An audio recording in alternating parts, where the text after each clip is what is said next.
есть у меня как бы квартира. Ждем мы порядка 4-5 лет все уже.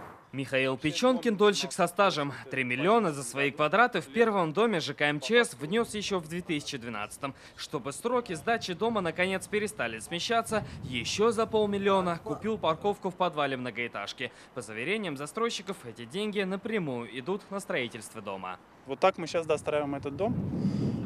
Сдаем по секциям, то есть каждые где-то 3 месяца сдается она. Но ситуации Михаила позавидовали бы дольщики 5-го дома. После долгой заморозки его стройка началась всего пару недель назад. На площадке работает компания «Актаж». Именно им передали сейчас долгострой. Не поможешь и покупкой парковок. Меньше всего повезло дольщикам 3-го и 4-го домов. На месте, где должны были быть их 9-этажки, перекати поле. Есть только свая, а вариантов, кто бы из подрядчиков мог взять на себя постройку домов, на горизонте не видно.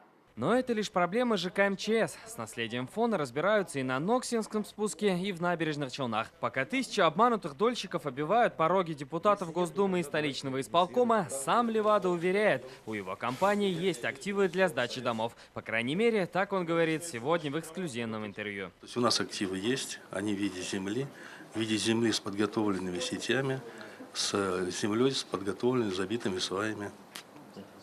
Также мы не отказываемся и от других соинвесторов, которые готовы подойти. Это все, как я говорил еще раньше, знакомые, друзья, фирмы, которые готовы сегодня принимать участие и доводить эти проекты до конца. Но доводить проекты главе компании придется все же из-за решетки. Сегодня Вахитовский районный суд на время следствия оставил его под стражей минимум до ноября. Отметим, что прокурор, как и адвокаты Левады, настаивали на домашнем аресте. Что можете сказать?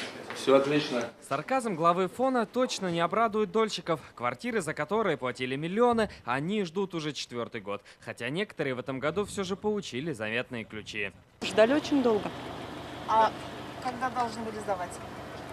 Сдавать должны были через полгода, да, по-моему, после покупки. Мы в 2012 году, по-моему, купили и через полгода обещали сдать. И сдали в итоге через 4 года.